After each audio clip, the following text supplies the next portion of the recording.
¿Creen ustedes en el destino? Yo no creía. Para alguien como yo que se pasaba el día friendo pollo para pagarse la matrícula de la universidad, palabras como destino o milagro eran un lujo inalcanzable. Pero un pequeño que apareció como un fantasma frente a mi modesto puesto en una gélida noche de invierno, con temperaturas bajo cero. Un niño vestido con un abrigo de diseñador, temblando de frío mientras suplicaba por un muslo de pollo, cambió mi vida de la noche a la mañana.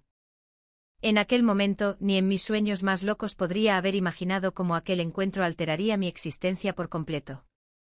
Esta es la asombrosa historia de cómo dos líneas paralelas, la del heredero del grupo empresarial más importante de España y la de la dueña de una humilde freiduría, una chica salida de un centro de acogida, se encontraron y se entrelazaron de una forma inimaginable. Y también es la historia del desgarrador secreto que se ocultaba en el corazón de esa unión. ¿Quieren escuchar mi relato? Una historia que les encogerá el corazón. Antes de empezar, si pulsan el botón de suscripción y le dan a me gusta, y me dejan un cálido saludo en los comentarios contándome desde donde me escuchan, sentiré la fuerza necesaria para superar incluso el invierno más crudo. Ahora acompáñenme a aquella noche de invierno, una que fue excepcionalmente fría y larga. Aquel invierno en Madrid fue particularmente despiadado.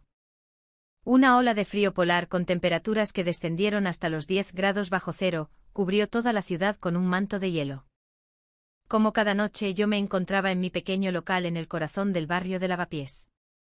El chisporroteo del aceite hirviendo, el aroma embriagador de la piel de pollo dorándose lentamente. En medio de aquel universo sensorial, yo sobrevivía, día tras día. 23 años, Sofía Ramos. Ese era mi nombre, pero para la gente del barrio y los clientes ocasionales, yo era simplemente la chica del pollo frito. Durante el día luchaba por mantener los ojos abiertos en las aulas de la Universidad Complutense, garabateando apuntes con un bolígrafo. Al atardecer, me ponía un delantal manchado de grasa y me encerraba en mi pequeño cubículo de azulejos blancos. Mientras mis compañeras de clase sorbían cafés con leche en terrazas del centro, charlando sobre sus vidas amorosas, yo estaba despiezando 10 pollos para la jornada. Esa era la totalidad de mi juventud. Mientras el viento helado agrietaba la piel de mis dedos y el olor a fritura se impregnaba en mi pelo y en mi ropa, a menudo me asaltaba el mismo pensamiento, ¿por qué tengo que vivir así? No había cometido ningún pecado por nacer sin padres que me respaldaran, ni había hecho nada terriblemente malo, pero a veces sentía un profundo resentimiento hacia el cielo por ser tan cruel conmigo. Sin embargo, no lloraba. O para ser más precisos, no tenía tiempo para llorar. Hacía ya 5 años que había dejado el centro de acogida. La idea de lo que había dejado atrás, de quien había dejado atrás, me oprimía el pecho con una punzada helada, pero apretaba los dientes y no soltaba las pinzas de la freidora. Tenía que sobrevivir.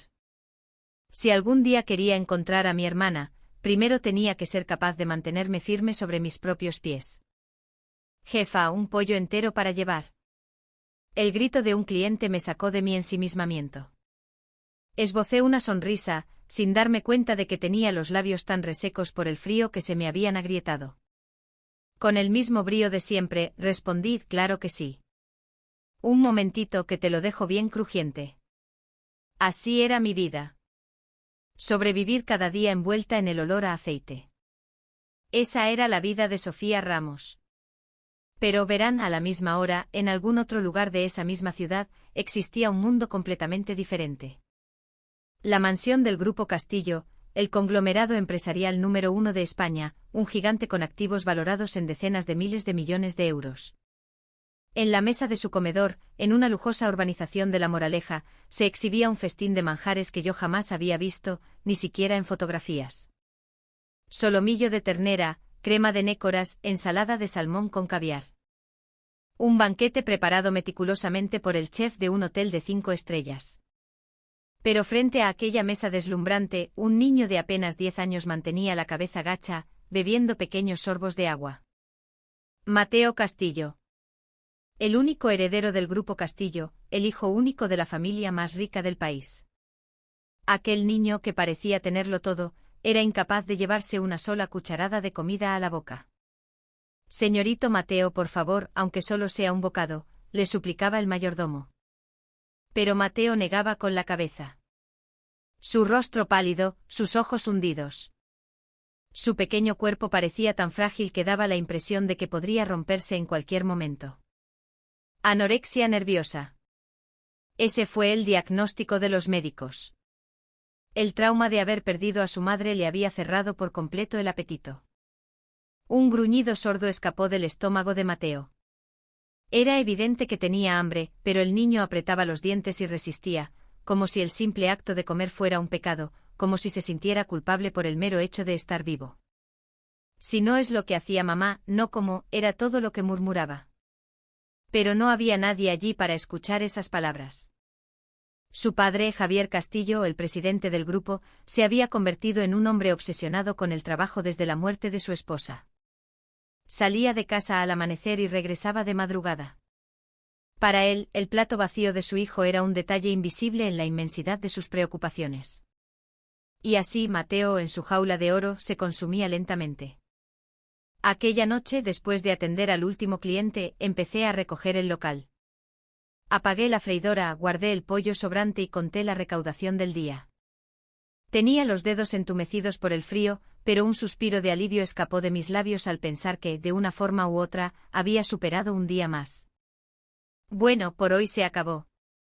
Justo en ese instante, cuando iba a apagar la luz del escaparate, vi algo moverse en la oscuridad de la calle. Me sobresalté y abrí los ojos de par en par. Bajo la tenue luz de una farola, una pequeña figura permanecía inmóvil como un espectro. Un abrigo de marca, zapatos relucientes. Pero su carita estaba pálida, sin rastro de color, y sus enormes ojos estaban llenos de lágrimas contenidas. Oye, pequeño, me acerqué con cautela y le pregunté. El niño abrió la boca y con una voz temblorosa, dijo: ¿Puedo? ¿Puedo comprar pollo frito? Esa simple frase estaba a punto de sacudir los cimientos de mi vida. Pero en ese momento, lo juro, ni en mis sueños más remotos podría haberlo imaginado. ¿Puedo comprar pollo frito? Su voz era tan fina y temblorosa que por un instante dudé de lo que había oído. En plena noche, con un viento cortante que bajaba la sensación térmica a más de 10 grados bajo cero, un niño con un abrigo de lujo plantado frente a un humilde puesto de pollo frito. La situación era, como mínimo, desconcertante. Salí rápidamente del local y me acerqué a él. De cerca su aspecto era aún más preocupante. Tenía los labios azulados y las mejillas pálidas como el papel.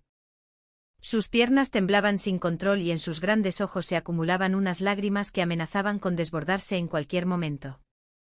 Tendría unos 10 años. Me miró de abajo arriba y con un tono lastimero, repitió la pregunta. El pollo. ¿Cuánto cuesta? Fue entonces cuando reaccioné. Este niño tenía hambre. A pesar de vestir ropa tan cara, sus ojos reflejaban una inanición profunda. ¿Qué clase de historia había detrás de todo aquello? Pequeño, ¿de dónde vienes? ¿Y tus padres?, le pregunté. El niño giró la cabeza bruscamente en un claro gesto de que no quería responder. Pero en ese preciso instante el sonido de su estómago rugiendo resonó en la calle silenciosa. Avergonzado, se llevó las manos al vientre, pero ya era demasiado tarde. Solté un suspiro. Sin decir una palabra, volví al local y encendí de nuevo la freidora. Venga, niño, acércate. Dudó un momento, pero finalmente se aproximó con pasos tímidos. De los pollos que ya había guardado, saqué los 2 muslos más grandes y jugosos y los volví a sumergir en el aceite caliente. El chisporroteo familiar rompió el silencio de la noche. No hace falta que pagues. Primero come. Le tendí los muslos recién fritos en una bolsa de papel. El niño vaciló. Sus enormes ojos se movían de la bolsa a mi cara, y viceversa. Una mezcla de desconfianza, sorpresa y quién sabe qué otras emociones cruzó su pequeño rostro. Venga, coge, insistí, agitando la bolsa. Con mucho cuidado, extendió las 2 manos. Al recibir la bolsa, me di cuenta de que sus dedos estaban morados por el frío. No llevaba guantes. ¿Dónde diablos se había metido para acabar en ese estado? Un sentimiento de inquietud se apoderó de mí. El niño acercó la bolsa a su nariz e inhaló el aroma. Luego frunció el ceño. ¿Será que le da asco el olor a aceite?, pensé con amargura. Claro, acostumbrado a comer manjares en casa, el pollo frito de la calle le parecerá vulgar. Si no te gusta, no tienes por qué. No pude terminar la frase. El niño le dio un gran mordisco al muslo de pollo. Y en ese instante una lágrima gruesa rodó por su mejilla. Me quedé atónita observándolo. El niño seguía llorando en silencio, pero no soltaba el pollo. Al contrario, empezó a devorarlo con una desesperación que me encogió el corazón. Comía como si llevara días sin probar bocado, como si ese muslo de pollo fuera el último alimento sobre la faz de la tierra. Oye, come más despacio, que te vas a atragantar, le dije con urgencia, pero hizo caso omiso. Con la cara manchada de grasa, mocos y lágrimas, se terminó el primer muslo en un abrir y cerrar de ojos y se lanzó a por el segundo. Su imagen era tan desoladora que sentí una punzada de dolor en el pecho. ¿Qué le habrá pasado a este niño? Le visten con ropa de lujo pero no le dan de comer. ¿O es que hay algo que le impide comer? Cuando terminó con los 2 muslos, por fin pareció calmarse un poco. Tenía la barbilla brillante de grasa y los dedos pringosos. Pero la expresión de su cara había cambiado por completo. Ya no había hambre ni desconfianza, sino una profunda nostalgia. Mirando la bolsa vacía, murmuró, sabe igual que el que me compraba mamá a escondidas. Su voz sonó tan triste y quebrada que sentí que me faltaba el aire. ¿A escondidas? Eso significaba que su madre ya no podía hacerlo. Con mucho cuidado, me agaché a su lado. Pequeño, ¿y tu mamá dónde? Justo cuando iba a preguntarle, el niño levantó la cabeza de repente y con sus manos grasientas, me sujetó la cara. Sus manos estaban frías y resbaladizas. Me miró fijamente. Sus grandes ojos se llenaron de lágrimas de nuevo. Y entonces con los labios temblorosos, pronunció una sola palabra, mamá. En ese instante creí que el corazón se me paraba. Mamá. Esa única palabra me dejó helada en el sitio. Sus pequeñas manos grasientas seguían sujetando mis mejillas. Estaban frías, resbaladizas, pero el temblor que me transmitían era tan conmovedor que no fui capaz de apartarlas. Pequeño, no soy tu mamá. Mírame bien, le dije con la voz más suave que pude. Pero el niño negó con la cabeza. Las lágrimas seguían cayendo por sus mejillas, pero no apartaba las manos de mi cara. ¿Te pareces? Eres igual que en las fotos de mamá cuando era joven. Su voz sonaba húmeda y apagada, como algodón empapado. ¿Fotos? ¿La madre de este niño se parecía a mí de joven? Estaba completamente confundida. Habiendo crecido en un centro de acogida, la imagen de unos padres era algo que no existía en mi memoria. Nunca nadie me había dicho que me parecía a alguien, y mucho menos me habían llamado mamá. Y ahora este niño, un completo desconocido, se aferraba a la chica de una freiduría callejera llamándola mamá. Escucha, pequeño, dije mientras con delicadeza le apartaba las manos. Me arrodillé para ponerme a su altura. Nuestros ojos se encontraron. Lo que vi en los suyos no era tristeza ni soledad. Era desesperación. Una desesperación tan profunda que parecía que si no se aferraba a algo, se derrumbaría en ese mismo instante. ¿Cómo te llamas? Mateo. Mateo Castillo. De acuerdo, Mateo. Yo soy Sofía. No soy tu mamá, solo soy la chica que vende pollo frito, ¿entendido? Se lo dije despacio, vocalizando cada palabra. Mateo se mordió el labio. No supe si lo había entendido o si se negaba a aceptarlo. Un torbellino de emociones cruzó su pequeño rostro. ¿Tú no conoces la cara de tu mamá?, me preguntó de repente. Me quedé helada. ¿Cómo lo sabe? Tus ojos lo dicen, continuó. Son ojos que echan de menos a una madre. Son como los míos. Viniendo de un niño de 10 años, aquella frase fue increíblemente certera. Me atravesó el corazón como un dardo.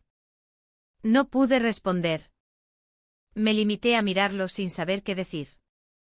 Y así permanecimos mirándonos el uno al otro en la helada noche madrileña. Frente a un humilde puesto impregnado de olor a aceite, un niño con un abrigo de marca y una chica con un delantal manchado de grasa, dos personas que no podían ser más distintas, compartían una mirada extrañamente similar. Fue en ese momento cuando tres berlinas negras, con los cristales tintados, aparecieron a toda velocidad por la calle y frenaron en seco frente a mi local.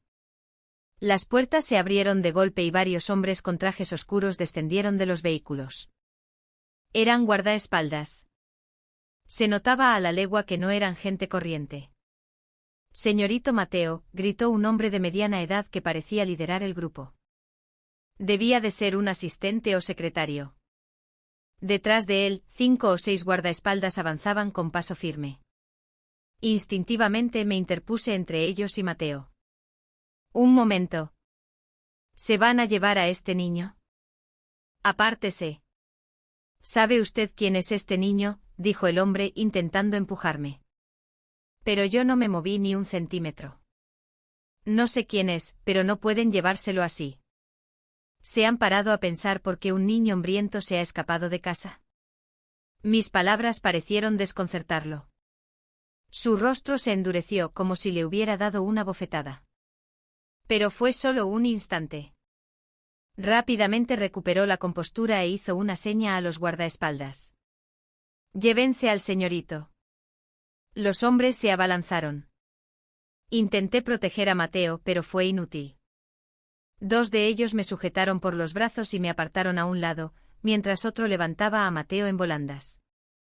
«No, soltadme», gritaba el niño pataleando. Golpeaba con sus pequeños puños la espalda del guardaespaldas, pero no servía de nada. En un instante lo metieron a la fuerza en uno de los coches. «Sofía». La chica del pollo gritaba desde dentro. A través de la ventanilla vi su cara, empapada en lágrimas, y sus manitas golpeando el cristal. Luché por soltarme, pero los guardaespaldas me sujetaban con una fuerza férrea. «Volveré. Sofía, volveré». El grito desesperado de Mateo se fue apagando a medida que el coche se alejaba. Me quedé allí paralizada, viendo cómo las luces traseras rojas del vehículo se hacían cada vez más pequeñas hasta desaparecer por completo en la oscuridad. Aquella noche no pude dormir. Al cerrar los ojos, veía la cara de Mateo. Sus manos grasientas tocando mis mejillas, su voz llamándome mamá, su mirada prometiendo que volvería mientras se lo llevaban a la fuerza. Una extraña punzada de dolor me oprimía el pecho. Era extraño. Apenas lo conocía, pero no podía dejar de pensar en él. ¿Por qué pasaba hambre? ¿Dónde estaba su madre? ¿Y por qué de todas las personas del mundo me había llamado mamá a mí? Un torbellino de preguntas sin respuesta daba vueltas en mi cabeza. «Va, déjalo ya, Sofía», me dije intentando forzarme a olvidar. «Una familia así de rica sabrá cuidarlo. ¿Qué puedo hacer yo por el hijo de un millonario? Vivimos en mundos completamente diferentes». Intenté convencerme a mí misma mientras me arropaba con la manta. Pero para mi sorpresa, a la noche siguiente, mientras me preparaba para abrir el local, vi una silueta familiar acercándose en la oscuridad. El abrigo de marca, los zapatos relucientes y esa mirada triste, la de alguien que parece tenerlo todo pero en realidad no tiene nada. «Sofía, he vuelto». Era Mateo. A partir de ese día, el niño empezó a escaparse cada noche burlando la vigilancia de sus guardaespaldas, para venir a mi freiduría. Y así fue como empezó nuestra peligrosa y secreta amistad. Mateo aparecía cada noche, puntual como un reloj. Nunca le pregunté cómo lograba escapar de la vigilancia de sus guardaespaldas, ni qué camino tomaba para llegar hasta allí. Y él tampoco me lo contó. Simplemente sobre las 10 de la noche una pequeña sombra emergía de la oscuridad, y yo, sin decir palabra, le freía 2 muslos de pollo. Se convirtió en una especie de ritual entre nosotros. Sofía, hoy en el cole, empezaba a contarme mientras devoraba el pollo. Me hablaba del 10 que había sacado en matemáticas, de las zanahorias que odiaba y que le habían puesto en el comedor, del compañero que le había robado la goma de borrar. Eran historias triviales, cotidianas, pero él las contaba con la emoción de quien narra la noticia más importante del mundo. Yo lo escuchaba mientras me limpiaba las manos manchadas de grasa en el delantal. Asentía, me reía, y de vez en cuando le preguntaba, ¿y entonces qué pasó? Y sus ojos brillaban. Brillaban con una luz especial, a la vez tierna y conmovedora, como si yo fuera la única persona en el mundo que se paraba a escucharle. Su rostro, antes pálido y frágil, fue cambiando día a día. Sus mejillas empezaron a redondearse.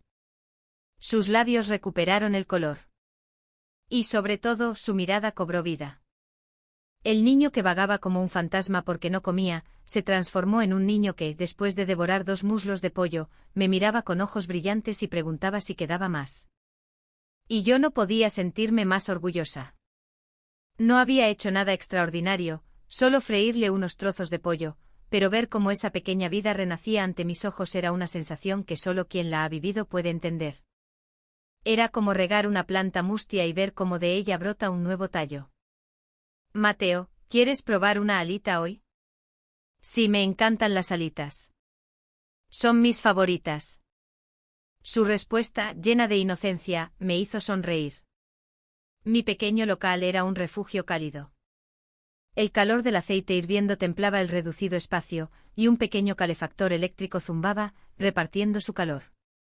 Allí dentro Mateo y yo comíamos pollo y charlábamos, como si fuéramos los únicos habitantes del planeta, como si el frío del exterior no pudiera alcanzarnos. Pero yo no lo sabía. No sabía que más allá de nuestro cálido refugio, en la oscuridad, unos ojos negros nos observaban. Cada noche, mientras Mateo comía pollo conmigo, a un par de calles de mi freiduría, una berlina negra permanecía aparcada con las luces apagadas. Desde su interior, alguien nos apuntaba con el objetivo de una cámara. El clic del obturador resonaba en la noche, pero el sonido del aceite hirviendo lo ahogaba, y yo no me di cuenta de nada. Esas fotos se enviaban directamente a la sede del Grupo Castillo. Javier Castillo, el padre de Mateo y el hombre más poderoso del panorama empresarial español, revisaba las imágenes una por una en su despacho, cuya luz permanecía encendida hasta altas horas de la madrugada. Una mujer con ropa humilde frente a un puesto de pollo frito. Su hijo sonriendo felizmente a su lado. Los dos sentados hombro con hombro comiendo muslos de pollo. La mirada de Javier se volvió gélida. El informe de la investigación, Sofía Ramos, 23 años, criada en un centro de acogida. Actualmente estudia en la universidad y regenta el puesto de pollo frito para pagarse la matrícula y los gastos, informó su secretario. Javier bufó. ¿Una chica de un orfanato se hace amiga de mi hijo por casualidad? ¿Y se supone que tengo que creérmelo? Señor, según la investigación, no hay indicios de que se acercara a él de forma intencionada. Javier lo interrumpió con un gesto de la mano. He visto cientos de casos como este. Mujeres que se acercan a los hijos de familias ricas para sacar tajada. Unas cazafortunas, eso es lo que son. Su voz estaba cargada de cinismo. Desde que perdió a su mujer, Javier se había convertido en un hombre que desconfiaba de todo el mundo. Especialmente de cualquiera que se acercara a su hijo. Estaba convencido de que todos querían utilizar a Mateo para sacarle dinero. Ingrésale 50.000 euros. Y que firme un acuerdo de confidencialidad. Un papel en el que jure que no volverá a acercarse a mi hijo. ¿Entendido, señor? Javier miró por la ventana.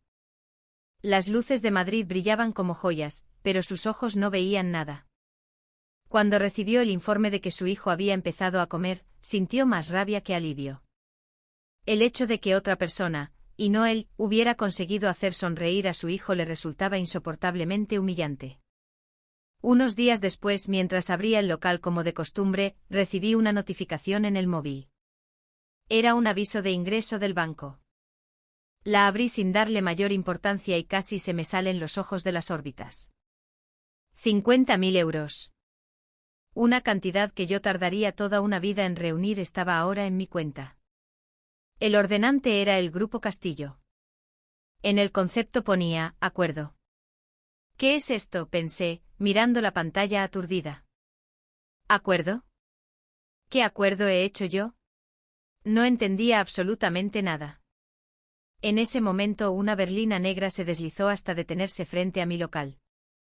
La puerta se abrió y un hombre descendió del vehículo. Llevaba un largo abrigo negro, su mirada era afilada y una mueca de frialdad se dibujaba en sus labios. Se acercó lentamente hacia mí. El aire a su alrededor pareció congelarse. Instintivamente di un paso atrás. El hombre habló. ¿Sofía Ramos? Sí. Soy Javier Castillo. El padre de Mateo. Al oír ese nombre sentí un vuelco en el corazón. Javier Castillo. El peso de esas dos palabras es algo que solo puedes comprender cuando lo tienes delante. El magnate que solo había visto en las noticias estaba ahora plantado frente a mi humilde freiduría. El bajo de su abrigo negro ondeaba con el viento, y su mirada gélida me escrutaba de arriba a abajo, como si estuviera observando una piedra en el camino. Supongo que ha visto el ingreso, dijo. No era una pregunta, sino una afirmación. 50.000 euros no es poco dinero. Para una estudiante universitaria salida de un orfanato, es una cantidad que puede cambiarle la vida, ¿no cree? Su tono era tan arrogante que por un momento dudé de lo que había oído. Salida de un orfanato. Blandía esas palabras como un arma, sus labios torcidos en una mueca de desprecio. Coja ese dinero y no vuelva a acercarse a mi hijo. Sacó un sobre abultado del bolsillo interior de su abrigo. Era dinero en efectivo. No contento con la transferencia, había traído también efectivo. Me lo lanzó. El sobre voló por el aire. Instintivamente intenté cogerlo, pero solo rocé la punta con los dedos y cayó dentro del local, justo al lado de la freidora. El aceite hirviendo salpicó manchando una esquina del sobre. Me quedé mirando el sobre que se empapaba lentamente de grasa. Sentí como si fuera mi propia dignidad la que estaba siendo pisoteada. He visto a muchas como usted, continuó la voz de Javier. Mujeres que se acercan a los hijos de familias ricas para sacar tajada. Cazafortunas que engañan a niños inocentes para extorsionar a sus padres. Todas usan las mismas tácticas. Cazafortunas. Esa palabra me abofeteó. Levanté la cabeza y lo miré directamente a los ojos. La rabia me subía por la garganta, pero apreté los dientes y la contuve. Señor, creo que hay un malentendido. Mi voz temblaba de ira. Yo no me acerqué a Mateo. Fue él quien apareció frente a mi puesto, a punto de desmayarse. Solo le di algo de comer. ¿Acaso eso es un delito? No vamos a discutir si es un delito o no. El resultado es el mismo, ya fueran sus intenciones buenas o malas, respondió con una risa burlona. Mi hijo le ha cogido cariño. Ese es el problema. Así que córtelo de raíz. Le he dado dinero más que suficiente, no creo que pueda pedir más. En ese instante algo dentro de mí se rompió. Me agaché, recogí el sobre manchado de grasa y me planté delante de él. Vi un atisbo de sorpresa en sus ojos. Seguramente no esperaba que la humilde chica del pollo frito se atreviera a plantarle cara. Le empujé el sobre contra el pecho. Vendo pollo frito pero no mi conciencia, dije, mi voz cortando el aire frío de la noche. Llévese este dinero ahora mismo. Y la transferencia se la devolveré mañana a primera hora. No necesito su dinero sucio. El rostro de Javier se endureció. Probablemente era la primera vez en su vida que alguien rechazaba su dinero. Y mucho menos una chica de un orfanato que regentaba una freiduría. La perplejidad cruzó su mirada. Y en cuanto a Mateo, continué, se estaba muriendo de hambre. ¿Lo sabía? Dice ser su padre, pero ni siquiera sabía si su hijo comía o no. Lo que ese niño necesita no es dinero, es atención. Piense bien quién es el verdadero parásito aquí. Mis palabras hicieron que sus ojos se encendieran de furia. Pero bajo esa ira, vi un destello de culpa, de haberse sentido señalado. Fue solo un instante, pero lo vi claramente. Insolente, masculló. Pero no dijo nada más. Cogió el sobre que le había puesto en el pecho, se dio la vuelta y subió a su coche. La berlina negra desapareció tan sigilosamente como había llegado, y fue entonces cuando sentí que las piernas me fallaban. Aquella noche, después de cerrar, lloré durante mucho tiempo. Lloré de rabia, de impotencia, de humillación. Y por alguna razón que no entendía, también de tristeza. Las lágrimas rodaban por mis mejillas y yo me las secaba una y otra vez con mis manos manchadas de grasa. Había llorado mucho en mi vida, sobre todo en el centro de acogida, pero nunca me había sentido tan pisoteada. ¿Qué he hecho mal? ¿Darle de comer a un niño hambriento es un pecado tan grande? Entre sollozos me di cuenta de que había algo en un rincón del mostrador. Un papel doblado. Lo cogí sorbiendo por la nariz. Al desdoblarlo vi que era un dibujo hecho con lápices de colores. Arriba, con una caligrafía torpe, ponía, nuestra familia. Era un trabajo del colegio. Mateo se lo había dejado. Me quedé mirando el dibujo y sentí que se me paraba la respiración. En el dibujo había 3 personas, un hombre alto que parecía ser el padre, un niño pequeño y una mujer con un delantal. Al lado de la mujer, había una frase escrita, Sofía, la chica del pollo. En lugar de mamá. Abracé el dibujo contra mi pecho y rompí a llorar de nuevo. Pero esta vez, eran lágrimas diferentes. Después de aquello, Mateo no volvió. Pasó un día, pasaron 2, pasó una semana. Aquella pequeña sombra que aparecía puntualmente cada noche a las 10 había desaparecido sin dejar rastro. Al principio, no le di mayor importancia. Su padre le habrá regañado. No podrá salir durante un tiempo, pensé. Pero aún así, sentía un vacío en el corazón. Las noches en las que freía 2 muslos de pollo y esperaba en vano se hicieron cada vez más frecuentes. Acababa comiéndomelos yo fríos o tirándolos a la basura. ¿Le habrá pasado algo?, me preguntaba, con un nudo de ansiedad en el estómago. Pero no podía hacer nada. No tenía su número, no sabía su dirección, y aunque la supiera, ¿cómo iba a presentarse la chica del pollo frito en la mansión de un magnate? Mientras tanto, en la mansión de los Castillos se libraba una guerra silenciosa. Esa misma noche, después de su encuentro conmigo, Javier instaló una cerradura de seguridad en la habitación de Mateo. Puso a 2 guardaespaldas en la puerta y le prohibió terminantemente salir. Bloqueó las ventanas para que no se pudieran abrir y le confiscó el móvil. «Papá, ¿qué haces?» «Déjame salir», gritaba Mateo golpeando la puerta. Pero nadie respondía. El niño de 10 años había quedado atrapado en su jaula de oro. El primer día, Mateo lloró. El segundo, gritó. Y al tercer día, dejó de comer. «No como. Si no es el pollo de Sofía, no voy a comer nada», dijo apretando los dientes, mientras apartaba el solomillo que le había traído el mayordomo. El hombre, con expresión apesadumbrada, le suplicó: «Señorito, por favor, solo un bocado». «No». Mateo lanzó el plato al suelo. La costosa porcelana se hizo añicos. El filete rodó por el suelo y la salsa salpicó la alfombra. El mayordomo retrocedió, asustado. «Déjame ir a verla». «¿Por qué no? Ella no es una mala persona». Los gritos de Mateo resonaban por toda la mansión. Pero nadie respondía a sus súplicas. Pasaron 4 días, 5. Mateo sobrevivía a base de agua. Empezó a perder peso a ojos vistas y su rostro perdió todo el color. Un médico venía a diario a ponerle un suero, pero su estado no mejoraba. Las heridas del alma no se pueden curar con una inyección. Desde su despacho, Javier observaba las imágenes de la cámara de seguridad instalada en la habitación de su hijo. Un pequeño cuerpo acurrucado en la cama, inmóvil.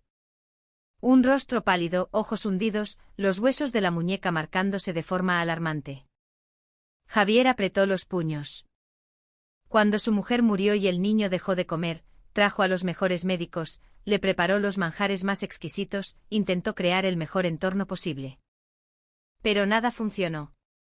El niño se consumía poco a poco y Javier, sin saber qué hacer, se refugió en el trabajo.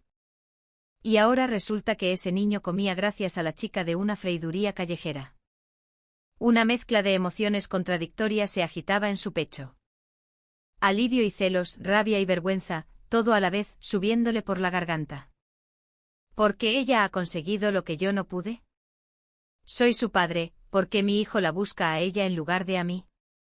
Esa mujer lo ha manipulado. Se repetía a sí mismo. Sí, si no fuera por ella, nada de esto habría pasado. Todo es culpa suya. Era más fácil creer eso. En la pantalla, Mateo se movió. Parecía murmurar algo en sueños. Javier subió el volumen. Sofía. Pollo. Sofía. Era un murmullo entre sueños. Llevaba días sin comer, pero incluso dormido, buscaba a aquella mujer. El rostro de Javier se contrajo en una mueca. Una emoción indefinible, entre el dolor y la rabia, deformó sus facciones. Golpeó el escritorio con el puño. Un sonido sordo retumbó en el despacho. ¿Por qué ella? ¿Por qué demonios ella? Javier miró fijamente la pantalla. La imagen de su hijo, cada vez más delgado, se superpuso con el último recuerdo que tenía de su mujer moribunda. El pánico lo invadió. Un miedo atroz a perder también a su hijo. Pero en lugar de admitir ese miedo, lo enmascaró con rabia. La puerta se abrió y entró su secretario. Señor, ¿me ha llamado? Sin volverse, Javier habló. Su voz era fría como el hielo. Ese puesto. El de pollo frito de esa tal Sofía. Sí, señor. Javier giró lentamente la cabeza. La luz del monitor de seguridad le daba un brillo siniestro a su mirada. Haz que desaparezca. El rostro del secretario se tensó ligeramente, pero enseguida inclinó la cabeza. Entendido, señor. Cuando el secretario se fue, Javier volvió a mirar la pantalla. El cuerpo de su hijo acurrucado, dormido. Veía cómo su pequeña espalda subía y bajaba débilmente con cada respiración. Los labios de Javier temblaron. Lo siento, Mateo, susurró en una voz tan baja que nadie pudo oírla. Pero sus disculpas no llegaron a su hijo. Javier sabía en el fondo que se estaba equivocando. Pero no sabía cómo hacerlo de otra manera. Nadie le había enseñado a querer, ni a pedir perdón. Así que recurrió al único método que conocía: resolver los problemas con dinero y eliminar los obstáculos. Era el único lenguaje que Javier Castillo entendía. Aquella mañana amaneció especialmente despejada. El cielo estaba tan azul que al abrir la puerta de mi local, murmuré para mis adentros que algo bueno iba a pasar. Que quizás Mateo aparecería después de tanto tiempo. ¡Qué ingenua! Tenía esa estúpida esperanza. En aquel momento, no sabía nada de lo que estaba a punto de ocurrir. Serían sobre las 10 de la mañana. Estaba preparando todo para la jornada cuando oí ruidos extraños. Pisadas fuertes, el motor de varios vehículos y una voz metálica que salía de un megáfono: control de venta ambulante ilegal. Cese la actividad inmediatamente y desaloje el vehículo. Asomé la cabeza por la puerta.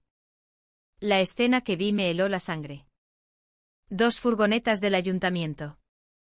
Detrás, un grupo de hombres con cara de pocos amigos, empleados de una empresa de demolición, se acercaban en tropel. Serían al menos 10. Llevaban barras de hierro y herramientas en las manos. Un momento.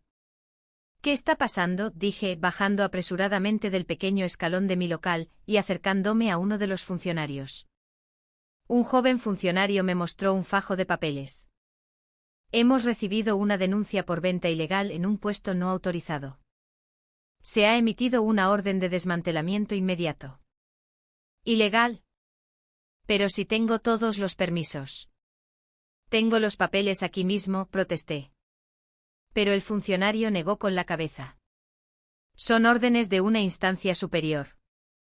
No puedo hacer nada. Una instancia superior. Esas palabras resonaron en mi cabeza. No puede ser. Él. No tuve tiempo de pensar. Los operarios se abalanzaron sobre mi local. Esperen, esperen. No pueden hacer esto. Me interpuse en su camino con los brazos extendidos. Pero me apartaron sin miramientos. Me tambaleé hacia atrás y mientras tanto, los hombres entraron a la fuerza. Van. Van. Van. Las barras de hierro golpearon la chapa del pequeño kiosco. Aquel local, oxidado y viejo pero que era todo mi patrimonio, empezó a abollarse ante mis ojos. El cristal del escaparate se hizo añicos. El letrero se desprendió. No. Por favor. Es mi medio de vida. Si me quitan esto me muero de hambre, supliqué agarrándome al brazo de uno de los operarios. Pero él me apartó como si fuera una molestia. Caí al suelo. Me raspé las palmas de las manos contra el asfalto, pero ni siquiera sentí el dolor. La escena que se desarrollaba ante mis ojos era demasiado irreal. Volcaron la freidora. El aceite hirviendo se derramó por el suelo, levantando una nube de vapor. Mi querida freidora, la que tanto cuidaba, la que usaba para freír los muslos de pollo para Mateo, estaba siendo pisoteada y destrozada. Los pollos rodaron por el suelo. Los pollos que había marinado con tanto esmero esa misma mañana, ahora cubiertos de polvo sobre el sucio asfalto. Observé la escena, paralizada. Sentí como si toda mi vida estuviera siendo arrojada al suelo como aquellos pollos. ¡Paren! ¡Por favor! ¡Por favor, paren!, grité. Me arrastré hacia el local. Tenía las rodillas despellejadas y las manos ensangrentadas, pero no podía detenerme. Allí dentro, en ese pequeño espacio, estaba todo lo que tenía. La demolición duró media hora. Los operarios se fueron como una marea que se retira, las furgonetas del ayuntamiento desaparecieron, y lo único que quedó fueron los restos de un kiosco de metal, irreconocible. Me senté frente a los escombros, en estado de shock. No me salían las lágrimas. Supongo que cuando la desolación es tan grande, hasta las lágrimas se secan. Todo lo que había construido con mis propias manos había desaparecido en 30 minutos. Después de un rato, empecé a buscar algo entre los restos. La freidora. Debajo de la freidora volcada, había escondido algo. Mi posesión más preciada. Un tesoro que no se podía comprar con dinero. Un viejo cuaderno de recetas. Me lo había dado la directora del centro de acogida el día que me fui. Esto te lo dejó tu madre biológica. Algún día te será de ayuda, me dijo. Aquel cuaderno viejo y gastado, me lo entregó junto con esas palabras. La tapa estaba amarillenta y la tinta se había desvanecido, pero yo lo guardaba como si fuera la Biblia. Empecé el negocio siguiendo la receta de pollo frito que había en sus páginas, y gracias a ese sabor único, los clientes empezaron a venir. El sabor de mi madre. La única herencia que me había dejado una madre a la que no conocía. Busqué frenéticamente entre los escombros. Me corté las manos con los cristales rotos, me quemé con el aceite caliente, pero no podía parar. Por favor, que esté intacto, rogaba en silencio. Finalmente, debajo de la freidora abollada, encontré el cuaderno. Lo cogí con manos temblorosas. Y se me paró el corazón. Estaba partido por la mitad. Una parte estaba empapada en aceite con la tinta corrida e ilegible. La otra mitad había sido arrancada y había desaparecido. La letra de mi madre, las páginas que ella había tocado, todo había desaparecido sin dejar rastro. Un gemido ahogado escapó de mis labios. Y al instante siguiente grité. Un grito que se convirtió en llanto, y el llanto en un sollozo desgarrador. Abracé el cuaderno roto contra mi pecho y me derrumbé sobre el asfalto. La gente que pasaba me miraba de reojo, pero nadie se acercó. Mamá. Por primera vez en mi vida, esa palabra que nunca había pronunciado salió de mis labios. Mamá. Mamá. Aferrada al cuaderno roto, lloré durante todo el día. Y a mi lado no había nadie. A esa misma hora, en la mansión de los Castillo, se estaba desarrollando otra tragedia. Mateo llevaba días encerrado en su habitación, sin apenas probar bocado. Sobrevivía gracias al suero que le administraban. Su rostro pálido, sus ojos hundidos, sus costillas marcándose bajo la piel. El cuerpo del niño de 10 años se consumía día a día, pero él mantenía los labios sellados. Aquella tarde Mateo estaba tumbado en la cama, con la mirada perdida en el techo. En la televisión que le había puesto el mayordomo, daban las noticias de la tarde. El niño, sin mostrar el menor interés, estaba a punto de cerrar los ojos. Pero entonces, una imagen familiar pasó por la pantalla. Esta mañana, en el Distrito Centro, se ha llevado a cabo una operación contra la venta ambulante ilegal. En el lugar de los hechos, se han producido algunas protestas por parte de los comerciantes. Los ojos de Mateo se abrieron de golpe. En la pantalla se veían los restos de un kiosco de metal, abollado y destrozado. El letrero en el que se leía «Pollo frito de Sofía» yacía en el suelo. Y frente a los escombros, una mujer, arrodillada, lloraba desconsoladamente. «Sofía», gritó Mateo. Se levantó de un salto y se tambaleó hacia el televisor. Acarició la pantalla, como si pudiera tocar a la persona que estaba dentro. «Sofía. Sofía». Su voz se quebró. En la pantalla, yo abrazaba algo roto y lloraba amargamente. La imagen era tan desoladora que las lágrimas empezaron a rodar por las mejillas de Mateo. «Ha sido papá. Ha sido él, ¿verdad?», murmuró. Y al instante siguiente su visión se nubló y su cuerpo se desplomó hacia adelante. ¡Pum! El pequeño cuerpo cayó al suelo. «Señorito. Señorito». El grito de pánico del mayordomo resonó por toda la mansión. 30 minutos después, Mateo ingresaba en urgencias. La ambulancia llegó con la sirena a todo volumen y los sanitarios entraron corriendo con el niño en una camilla. Había perdido el conocimiento. Pulso débil, la saturación de oxígeno está bajando. Entre los gritos apresurados del personal médico, le colocaron una mascarilla de oxígeno al pequeño. Lo conectaron a todo tipo de máquinas y el monitor de electrocardiograma empezó a pitar de forma irregular. Javier llegó al hospital una hora más tarde. Había recibido la llamada en mitad de una reunión y había salido corriendo. Al ver a su hijo en la camilla de urgencias, se quedó paralizado. Su rostro pálido bajo la mascarilla de oxígeno. La vía intravenosa clavada en su brazo delgado, casi traslúcido. Y su pequeño cuerpo consumido hasta los huesos. «Ese es mi hijo», pensó. Las piernas le flaquearon. Se tambaleó hasta la camilla y agarró la mano de su hijo.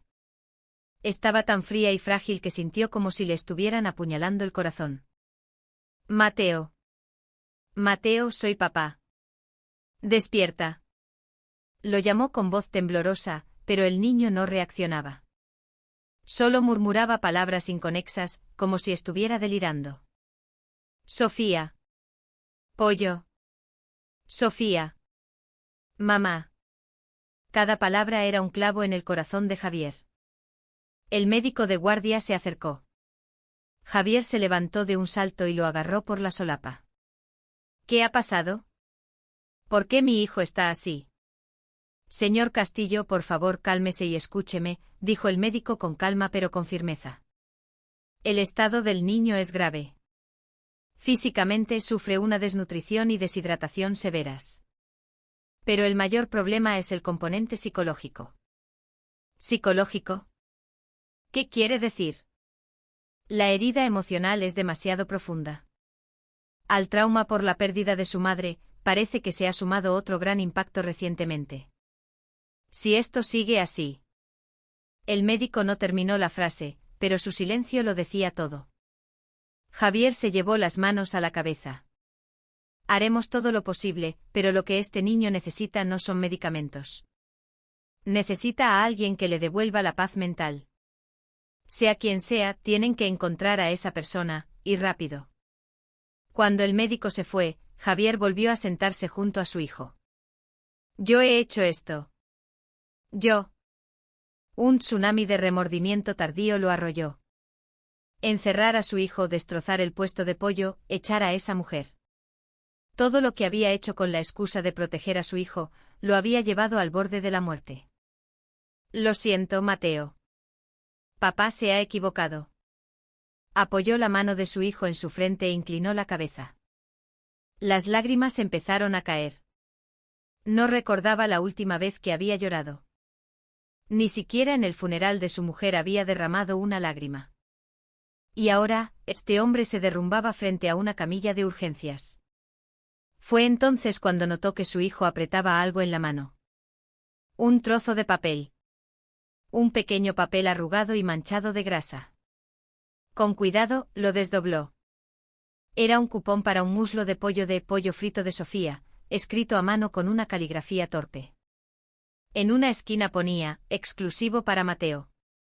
Las lágrimas de Javier se convirtieron en un torrente. Así que se desmayó agarrando esto. Mientras se moría de hambre, se aferraba a este cupón como si fuera un tesoro. Envolvió la mano de su hijo con las suyas y bajó la cabeza hasta casi tocar el suelo. La encontraré. Te traeré a tu Sofía, Mateo. Aquella promesa fue una confesión, un juramento y una plegaria. Javier se levantó de un salto. La noche en que destrozaron mi local, volví a mi pequeño apartamento de una sola habitación y me quedé sentada, en silencio, durante horas. Con el cuaderno de recetas roto sobre mis rodillas, era incapaz de pensar. Las lágrimas se habían secado, dejando solo un vacío desolador. ¿Qué voy a hacer a partir de mañana? ¿La matrícula? ¿El alquiler? ¿La comida? Las preocupaciones me abrumaban, pero mi cuerpo no reaccionaba. Entonces, alguien llamó a la puerta. Toc, toc. Unos golpes urgentes y bruscos. Ni siquiera levanté la cabeza. Supuse que era el casero que venía a reclamarme el alquiler. ¿Señora Ramos? ¿Sofía Ramos? ¿Está ahí? Por favor, abra la puerta. Pero esa voz me resultaba familiar. Levanté la cabeza lentamente y abrí la puerta. Al ver quién era, no podía creerlo. Javier Castillo. El hombre que unos días antes me había tirado un sobre con dinero y me había llamado cazafortunas, estaba ahora en la puerta de mi humilde apartamento. Con el traje arrugado, la corbata aflojada, los ojos inyectados en sangre y el rostro pálido. ¿Qué hace aquí?, pregunté con frialdad. Era una reacción lógica, ¿no? El hombre que había destrozado mi vida, ¿con qué cara se presentaba aquí? La rabia volvió a encenderse en mi interior. Pero lo que hizo a continuación me dejó paralizada. Se arrodilló. El presidente del grupo empresarial más poderoso de España, el dueño de una fortuna de miles de millones de euros, uno de los hombres con más poder del país, se arrodilló en el umbral de la puerta de mi apartamento. Sus rodillas tocaron el frío suelo de cemento. La punta de sus zapatos de lujo se rozó contra el hormigón. Pero a él no pareció importarle. Por favor. Salve a mi hijo. Su voz temblaba de una forma tan desesperada que me quedé sin palabras. Mateo se está muriendo. Lleva días sin comer y ahora mismo está en urgencias. El médico dice que es una herida del alma tan profunda que las medicinas no sirven de nada. ¿Y él? Él solo la llama a usted. Las lágrimas rodaban por las mejillas de Javier. No podía creer lo que estaba viendo. Aquellos ojos arrogantes que me habían mirado como a un insecto unos días antes, ahora estaban llenos de súplica. Fríale pollo una vez más, por favor. Quizás si es el pollo que usted le hace, coma algo. Por favor, ayude a este padre inútil. Lo miré durante un largo rato. Era increíble. Que hubiera algo que ni miles de millones de euros, ni cientos de empleados, ni los mejores médicos del mundo pudieran solucionar. Y que la solución fueran un par de muslos de pollo de una chica de una freiduría callejera. El mundo era realmente irónico. Casi me entraron ganas de reír. Y si no quiero, respondí con frialdad. Usted destrozó mi local. Era todo lo que tenía. Y no solo eso. El cuaderno de recetas, la única herencia de mi madre, también está roto. Ha destrozado cosas que nunca podré recuperar, y ahora cree que con arrodillarse se soluciona todo. Javier, con la cabeza gacha, no respondió. No tenía nada que decir. Yo lo sabía. Sabía que se arrepentía de verdad. Pero eso no hacía que mi rabia desapareciera. Así que simplemente váyase.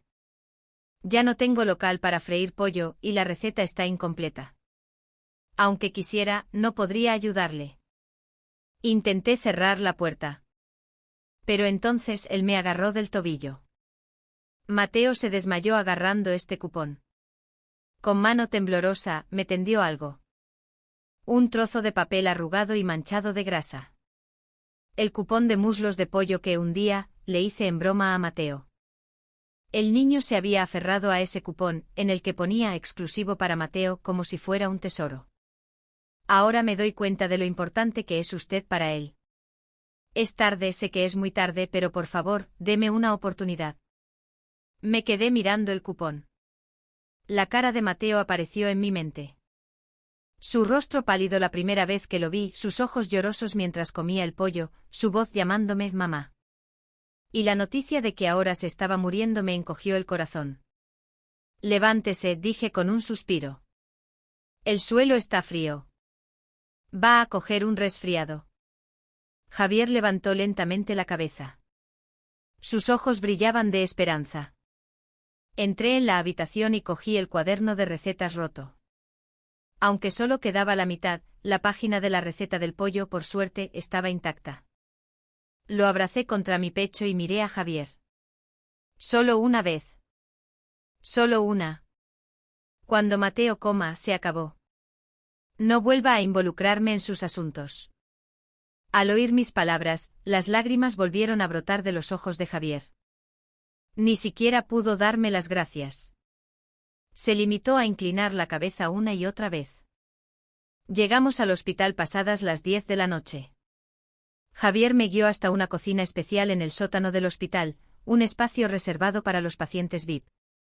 Estaba equipada con la última tecnología, pero no tenía tiempo para fijarme en esas cosas. Me puse un delantal y saqué el cuaderno del bolsillo.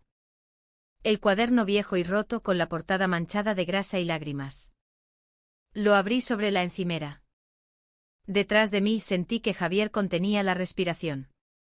Ese cuaderno, dijo con una voz extrañamente temblorosa. Me giré para mirarlo. Su rostro estaba pálido como si hubiera visto un fantasma. ¿De dónde ha sacado ese cuaderno? Sus pupilas temblaban. Miraba fijamente la portada, o más bien, algo escrito en ella. Con expresión extrañada, respondí, ¿esto? Me lo dio la directora del centro de acogida cuando me fui. Dijo que me lo había dejado mi madre biológica. En ese instante el rostro de Javier se petrificó. Y de sus labios salió una frase increíble. ¿De dónde ha sacado ese cuaderno? La voz de Javier temblaba de una forma extraña. Dejé de enharinar el pollo y me giré. Su rostro estaba pálido como la cera, como el de alguien que ve cómo se abre una tumba que creía sellada para siempre. Ya se lo he dicho antes. Me lo dio la directora del centro de acogida cuando me fui, respondí con naturalidad, y volví a mi tarea. Pero Javier se quedó inmóvil, con la mirada clavada en el cuaderno. Y antes de eso, ¿sabe de quién era? De mi madre biológica. Murió cuando yo era pequeña y me dejaron en el centro.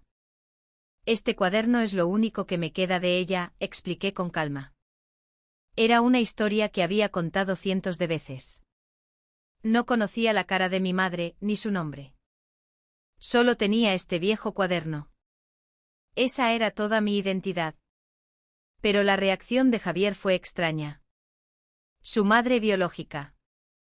¿Y hermanos? ¿Tenía hermanos? Ante esa pregunta, dejé lo que estaba haciendo y lo miré fijamente. ¿Por qué pregunta esto ahora? Me pareció extraño, pero como había venido para ayudar a Mateo, decidí responder. Tenía una hermana mayor. Crecimos juntas en el centro, pero la adoptaron cuando tenía 12 años. A mí no me adoptaron, así que me quedé. Antes de irse, mi hermana me dio este cuaderno, dije con una sonrisa amarga. Me dijo que si se lo llevaba ella, yo no tendría nada para recordar a mamá. Que me lo quedara yo porque lo usábamos juntas para jugar a las cocinitas, y que así pensara en ella. Jugar a las cocinitas. En el momento en que pronuncié esas palabras, el rostro de Javier se quedó completamente rígido. Parecía que ni siquiera respiraba.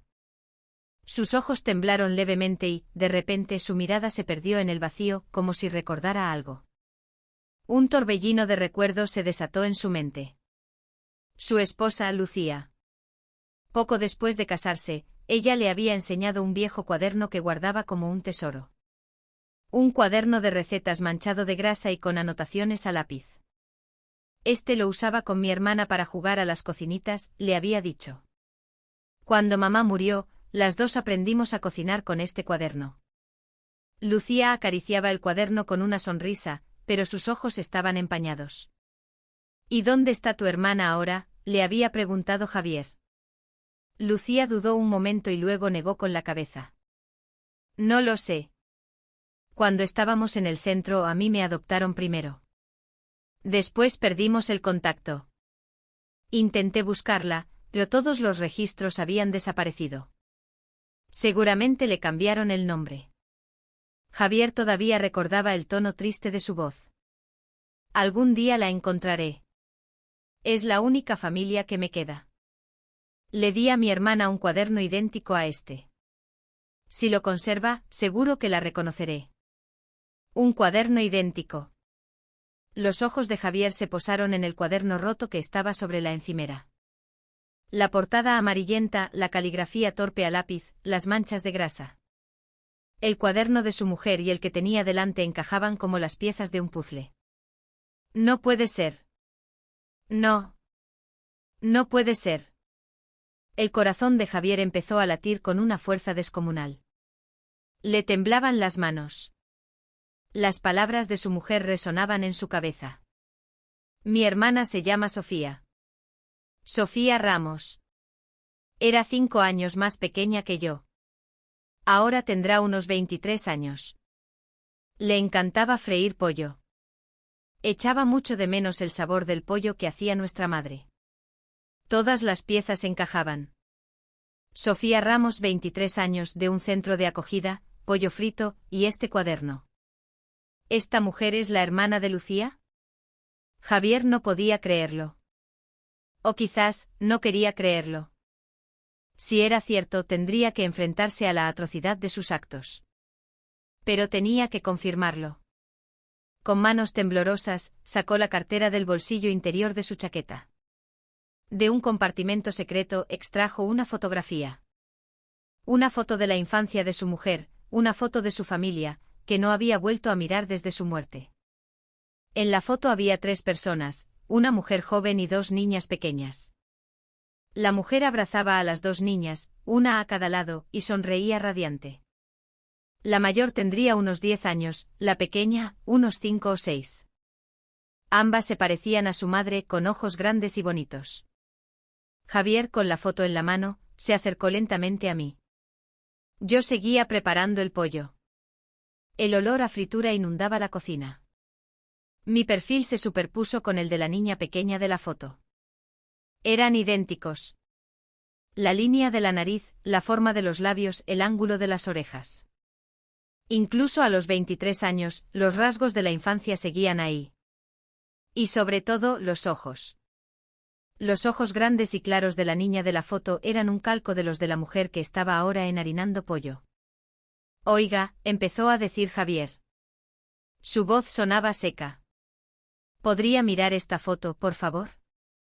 Me giré y miré la foto que me tendía. Mi expresión se congeló. ¿Esta foto? ¿De dónde? Mi voz también empezó a temblar. Mis ojos se clavaron en la mujer de la foto, es decir, en el rostro de mi madre. Un rostro que nunca había visto, pero que me resultaba extrañamente familiar. La niña mayor es mi esposa. La madre de Mateo, dijo Javier. Al oír sus palabras, el trozo de pollo que tenía en la mano se me cayó al suelo. ¿Y la niña pequeña? Javier no pudo terminar la frase. No pudo pronunciar mi nombre. Lentamente cogí la foto. Mis dedos acariciaron el rostro de la niña pequeña. Luego mi mirada se posó en la niña mayor, es decir, en el rostro de mi hermana. Esta niña. ¿Es la madre de Mateo? Mi voz era un hilo tembloroso. Javier asintió con la cabeza. Nos quedamos en silencio durante un largo rato.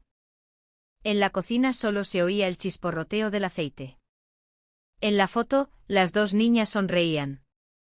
La mayor abrazaba a la pequeña por los hombros, y la pequeña se aferraba al vestido de la mayor.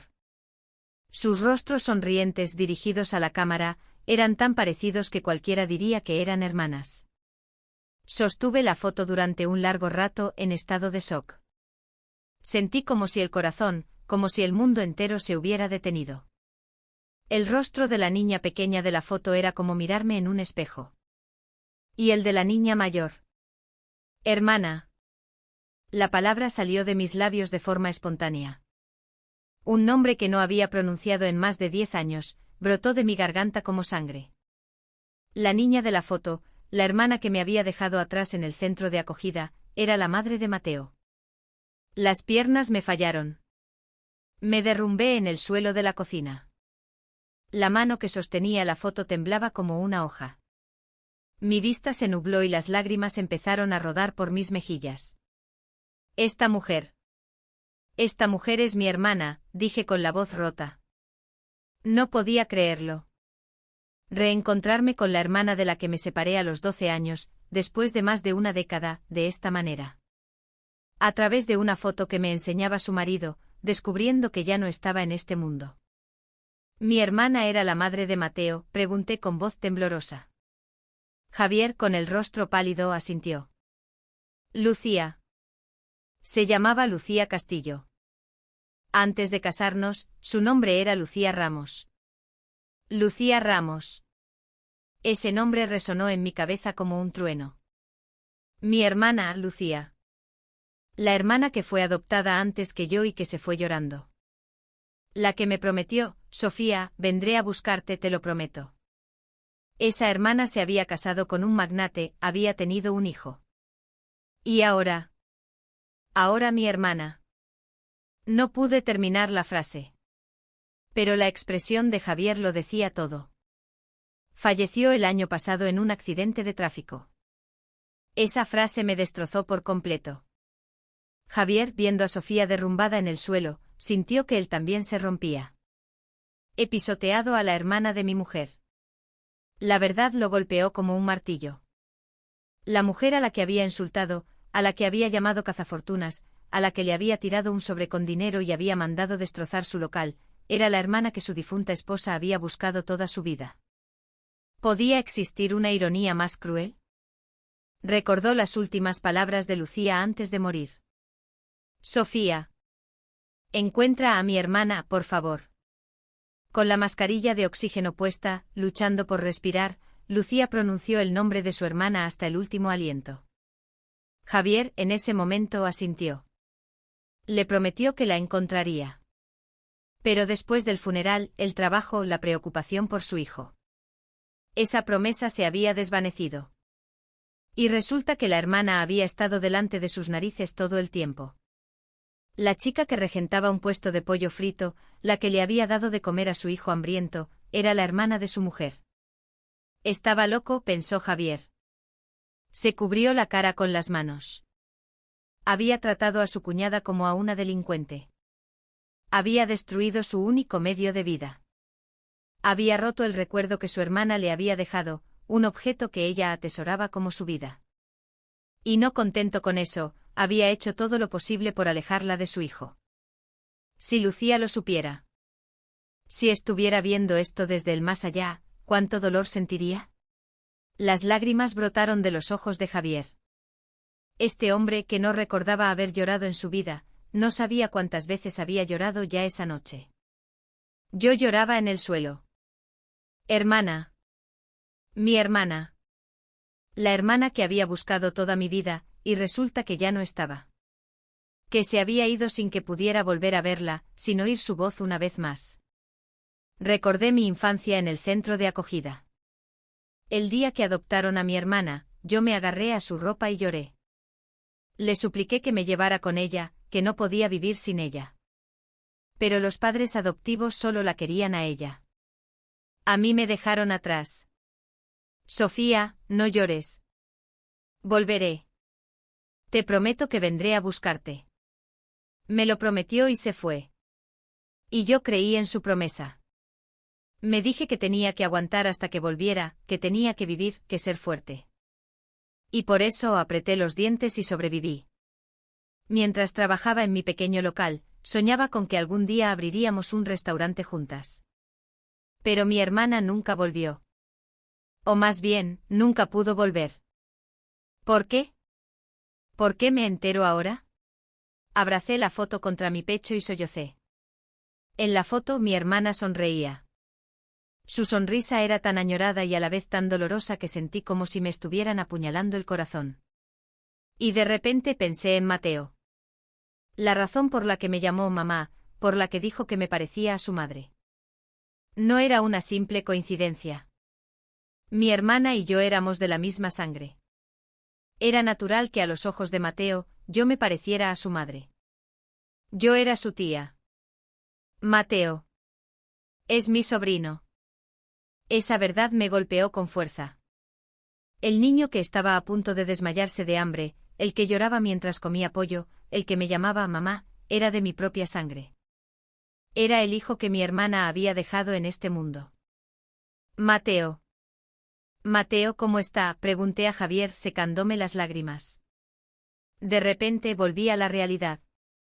Por muy hundida que estuviera en mi dolor, no podía olvidar que mi sobrino se estaba muriendo. Tengo que freír el pollo.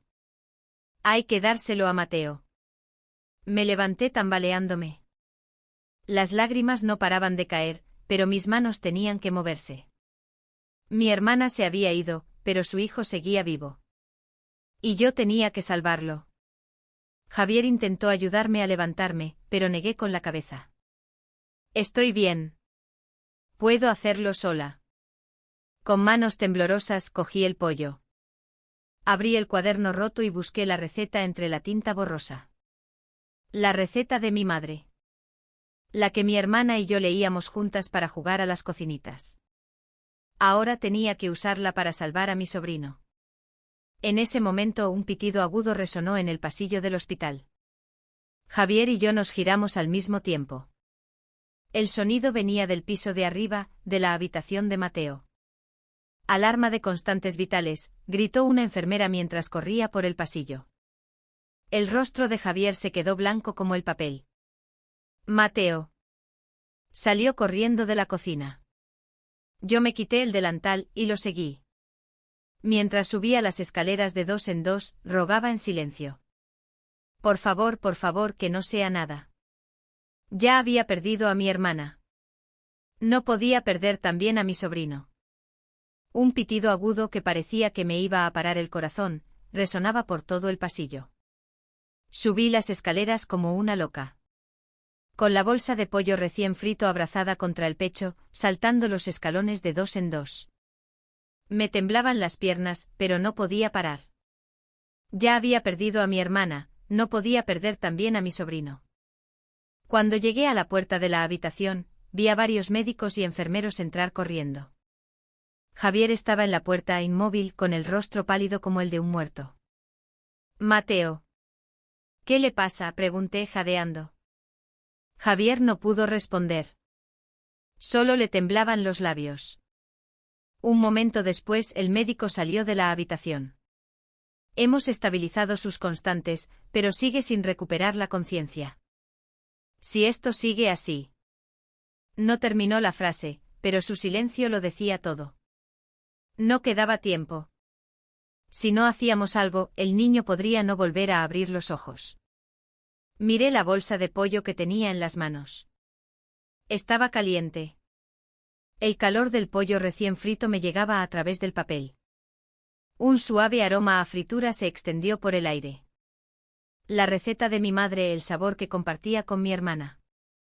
El pollo que había hecho que Mateo comiera por primera vez en mucho tiempo. Voy a entrar, dije. Aparté al médico y entré en la habitación. Oí a alguien gritar detrás de mí que solo podían entrar los familiares, pero no hice caso. La habitación estaba en silencio. Solo se oía el zumbido de las máquinas y el pitido regular del monitor de electrocardiograma. En el centro, en una pequeña cama, yacía Mateo. Al verlo casi me fallan las piernas. Era tan pequeño. Tan frágil. Su pequeño cuerpo sobre las sábanas blancas parecía que fuera a desaparecer en cualquier momento. Una mascarilla de oxígeno le cubría la boca y la nariz. Tenía una vía intravenosa en su delgado brazo. Sus ojos estaban cerrados y su rostro no tenía ni una pizca de color. Mateo, me acerqué lentamente a la cama. Con cuidado abrí la bolsa de pollo. Un vapor caliente salió y el aroma a pollo dorado y crujiente se extendió por la habitación. Acerqué la bolsa a la cara del niño, esperando que el olor llegara a su nariz. Por favor, despierta, rogué en silencio. Se lo rogué a mi hermana, al cielo, a cualquier dios que existiera. Salvad a este niño. Por favor, haced que abra los ojos. Y entonces la nariz de Mateo se movió ligeramente. Contuve la respiración. Lo miré fijamente. Su nariz volvió a moverse como si estuviera intentando oler algo. Sus pequeñas fosas nasales se dilataron. Mateo. Mateo, ¿me oyes?, lo llamé con voz temblorosa. Y el milagro ocurrió. Los párpados de Mateo temblaron y lentamente, muy lentamente, empezó a abrir los ojos. Sus pupilas, al principio borrosas, encontraron el foco y finalmente se fijaron en mí. Fía, dijo con voz quebrada. Al oír esa palabra, rompí a llorar. Sí, soy yo. Ha venido Sofía. No. Me detuve un momento y luego continué, usando un nombre diferente. Ha venido tu tía. Mateo, ha venido tu tía. Los ojos de Mateo se abrieron de par en par. ¿Tía? Me miró confundido. Asentí secándome las lágrimas. Sí, tu tía. Mi hermana. Mi hermana era tu mamá. Nos separaron de pequeñas y acabo de enterarme. Siento haber tardado tanto, Mateo. Tu tía ha venido en lugar de tu mamá. Mientras decía esto, lloraba desconsoladamente. El dolor por haber perdido a mi hermana, la alegría de haber encontrado a mi sobrino, el arrepentimiento por haberlo descubierto tan tarde. Todas las emociones se agolpaban en mi interior. Los ojos de Mateo también se llenaron de lágrimas. Tía. La hermana de mamá. Sí. Por eso dijiste que me parecía a tu mamá. Porque nuestras madres eran la misma persona. Tu abuela. Le expliqué entre sollozos. Mateo me miró durante un largo rato aturdido. Y de repente extendió los brazos.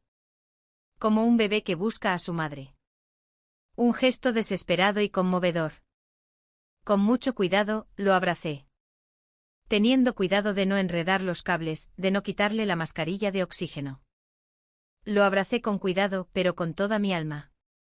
Sentí su espalda huesuda bajo mis dedos. La prueba de todo lo que había sufrido, de lo que había aguantado. No te vayas.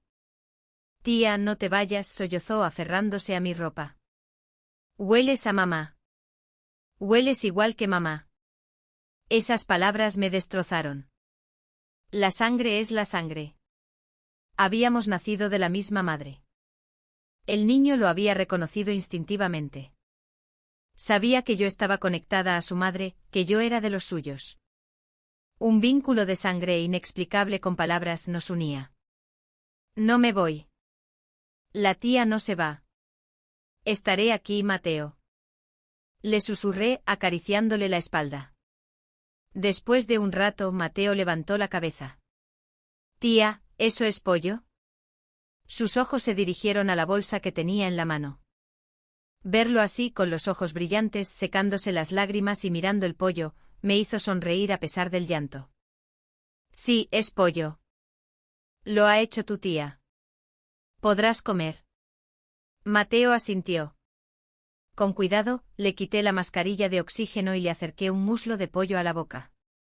Mateo abrió su pequeña boca y le dio un mordisco. El sonido crujiente de la piel al romperse resonó en la habitación. Un sonido tan claro y vivo que por un momento contuve la respiración. Mateo empezó a masticar. Oí cómo separaba la carne del hueso, cómo sus dientes desgarraban la carne tierna y cómo, finalmente, tragaba. Glup. Era el sonido de la vida. El sonido de un niño que volvía a nacer. Una boca que se abría, un cuerpo hambriento que aceptaba el alimento. Y yo, al oírlo, lloraba a lágrima viva. ¿Está bueno?, le pregunté. Mateo asintió. Todavía tenía lágrimas en los ojos, pero un ligero rubor empezaba a colorear sus mejillas. Sabe igual que el que hacía mamá. Es el mismo sabor. Esas palabras me hicieron llorar de nuevo. La receta de mi madre. El sabor que había aprendido con mi hermana. Y ahora, ese sabor llegaba a este niño. Mi hermana se había ido, pero el sabor que amaba seguía vivo. En la memoria de este niño. Y ahora, en mis manos. Le fui dando de comer trocito a trocito. Al principio comía despacio. Luego cada vez más rápido. No con la desesperación de antes, sino saboreándolo lentamente.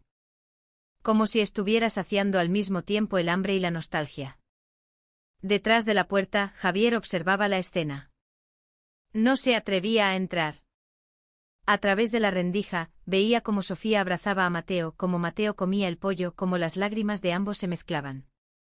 Y de los ojos de Javier también brotaron las lágrimas. En silencio, sin hacer ruido, el hombre lloraba apoyado en la pared del pasillo. Tapándose la boca con el puño, con los hombros sacudidos por los sollozos, ese hombre que juraba no haber llorado en su vida, se derrumbaba en el pasillo de un hospital. Lucía, la llamó en silencio. He encontrado a tu hermana. La he encontrado. O más bien, ella ha encontrado a nuestro hijo. He estado a punto de matarlo por mi estupidez, pero ella ha venido. Ha venido y ha salvado a Mateo. Lo siento. Lo siento mucho.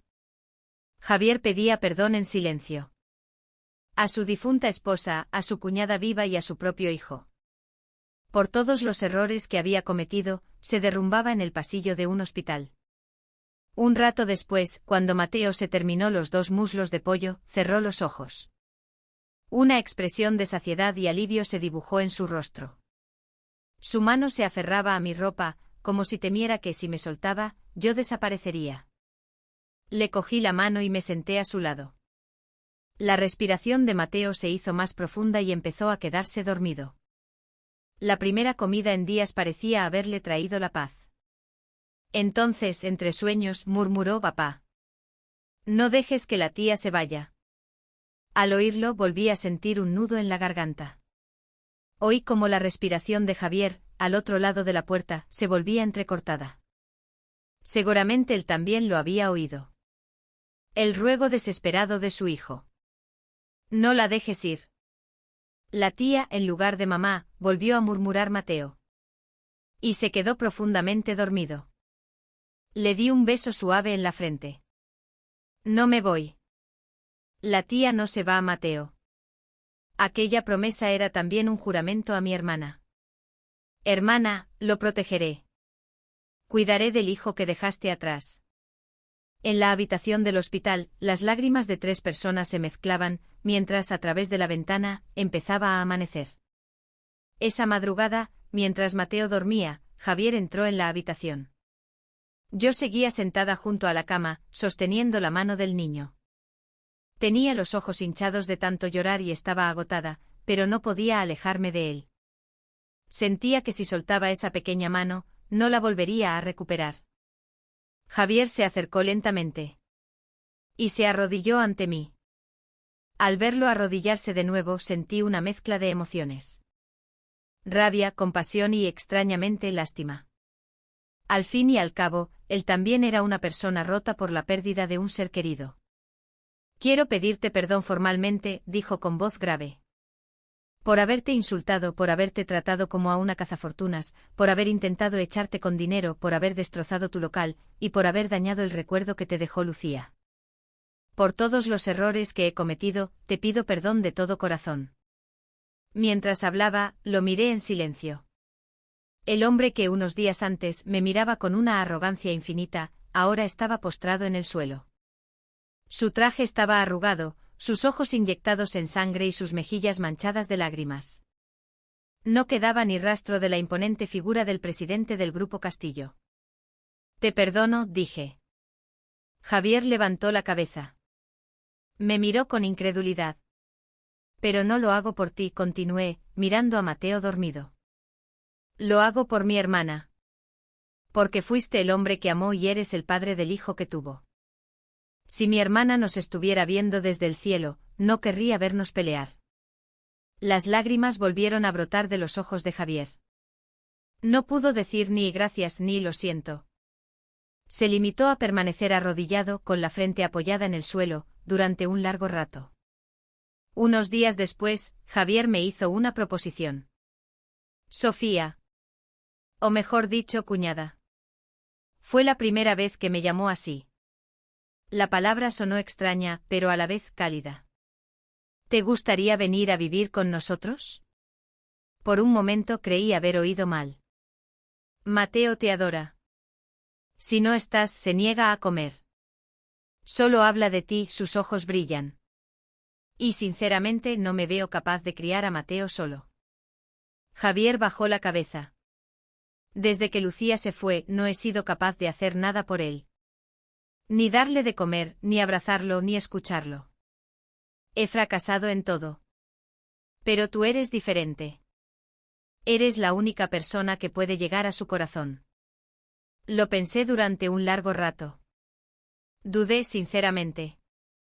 Mi local estaba destrozado, tenía deudas de la universidad, no podía pagar el alquiler. Pero la idea de ir a vivir a casa de un millonario hería mi orgullo. Yo, que nunca había dependido de nadie, ¿cómo iba a poder vivir de repente rodeada de lujos? Pero entonces la cara de Mateo apareció en mi mente. Su sonrisa al llamarme tía, su voz diciendo que olía a mamá mientras comía pollo. No podía abandonarlo. No podía dejar solo y desamparado al único lazo de sangre que me había dejado mi hermana. Tengo una condición, dije. No quiero vivir de gorra. Contráteme como la nutricionista personal de Mateo. Con un sueldo justo por un trabajo justo. Y quiero estar con Mateo como su tía. Una expresión de alivio se dibujó en el rostro de Javier. Por supuesto. Y quiero hacer mucho más por ti. Comprarte un local nuevo, abrirte un restaurante. No hace falta, lo interrumpí.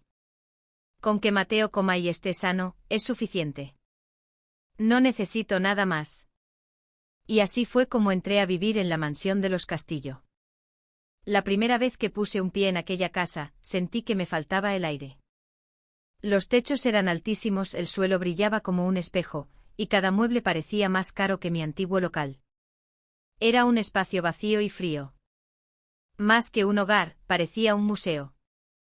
Pero un mes después, la casa empezó a cambiar. Cocinaba todos los días. Con el cuaderno de recetas de mi madre abierto sobre la encimera, freía pollo, preparaba cocido madrileño, hacía tortilla de patatas. El olor a aceite y a guiso se extendió por todos los rincones de la mansión. Al principio el personal de servicio fruncía el ceño, pero poco a poco se fueron acostumbrando. Mateo estaba cada día más alegre. Tía, hoy he sacado un 10 en el cole. Tía, he hecho un amigo nuevo. Se llama Bruno, es súper divertido. Tía, ¿qué hay para cenar hoy? Pollo frito, por favor, di que hay pollo frito. Cada vez que el niño me contaba sus historias, yo me sentía feliz. Ver cómo su rostro, antes pálido y delgado, se redondeaba, cómo sus ojos recuperaban el brillo y cómo su risa llenaba la casa. Esto es una familia, pensé. Por fin lo entendía. Javier también fue cambiando poco a poco. Antes salía de casa al amanecer y volvía de madrugada, pero ahora intentaba llegar a tiempo para la cena. Comía con Mateo, conversaba con él torpemente y a veces le acariciaba el pelo con una extraña ternura. Es gracias a ti, cuñada, me dijo un día. Esta casa ha empezado a tener calidez gracias a ti. Cuando Lucía vivía, la tenía, pero cuando se fue, todo desapareció. Sus palabras me conmovieron. Hermana. Tú también viviste así en esta casa. Friendo pollo, cuidando de tu hijo, cenando con tu marido. Disfrutaste de esa felicidad cotidiana. Y ahora yo continuaba el tiempo que ella no pudo terminar. Una tarde me detuve frente al retrato de mi hermana. Era un pequeño altar que habían dispuesto en un rincón del salón. En la foto mi hermana sonreía radiante. La niña de 12 años que se despidió de mí en el centro de acogida se había convertido en una mujer, en una madre. Coloqué un plato de pollo recién frito frente a la foto. De los muslos dorados salía un vapor humeante. El sabor de la receta de nuestra madre, el que comíamos juntas. Hermana, le dije mirando la foto. Ya no estoy sola. Las lágrimas rodaron por mis mejillas, pero esta vez no eran de tristeza. Mateo me llama tía. Me cuenta sus cosas del colegio todos los días, me dice que la comida está riquísima. Y Javier, aunque es un poco torpe, se está esforzando. Protegeré a las personas que amabas. En la foto mi hermana sonreía. Como si me estuviera diciendo gracias, lo estás haciendo bien. En la próxima vida, viviremos juntas, hermana. Apoyé la mano en la foto y permanecí así durante un largo rato. Y así, las estaciones cambiaron. El crudo invierno dio paso a la primavera, y la primavera al verano. En ese tiempo Mateo creció mucho. Sus mejillas se redondearon y había crecido al menos un palmo. Pero lo más importante era el cambio en su mirada. Aquellos ojos pálidos y vacíos de la primera vez que lo vi, ahora brillaban con la luz propia de un niño feliz. La palabra anorexia ya no existía en esa casa. Mateo comía bien.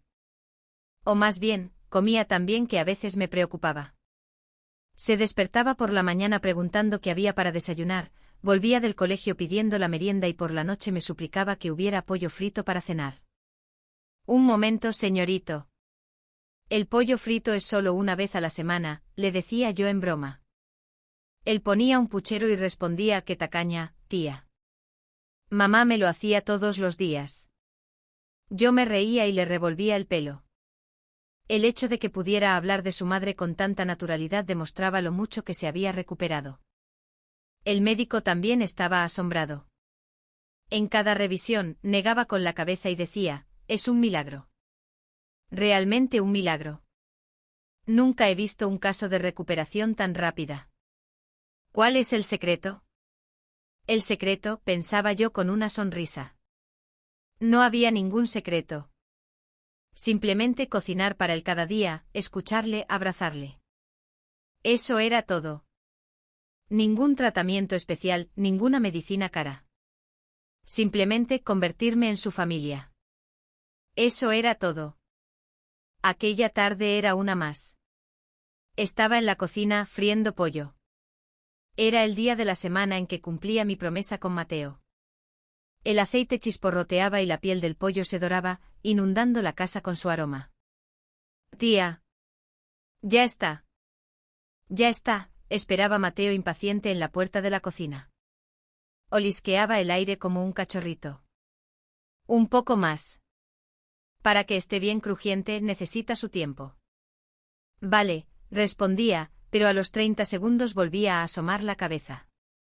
Tía, ¿y ahora? Mateo Castillo, exclamé riendo mientras blandía las pinzas en el aire. El niño se escapó corriendo y riendo, y yo sonreí al verlo. Nos sentamos los tres a la mesa. Un plato lleno de pollo recién frito, del que salía un vapor humeante. Al lado, refrescos, ensalada y la salsa casera que preparaba yo misma. No era un plato de alta cocina francesa, ni un solomillo de ternera. Era solo pollo frito. El mismo que vendía en la calle. Pero ese pollo en esa mesa era más valioso que cualquier manjar del mundo. A comer, exclamó Mateo frotándose las manos. Agarró un muslo y le dio un mordisco con ganas. El crujido de la piel me hizo sonreír. Recordé la primera vez que lo vi comiendo pollo y llorando. Entonces eran lágrimas de hambre y nostalgia. Ahora era la cara de un niño feliz porque la comida estaba rica. Javier también cogió un ala con la mano. Me sorprendió un poco. Antes Javier nunca tocaba la comida con las manos. Siempre usaba cuchillo y tenedor, y seguía las normas de etiqueta a rajatabla.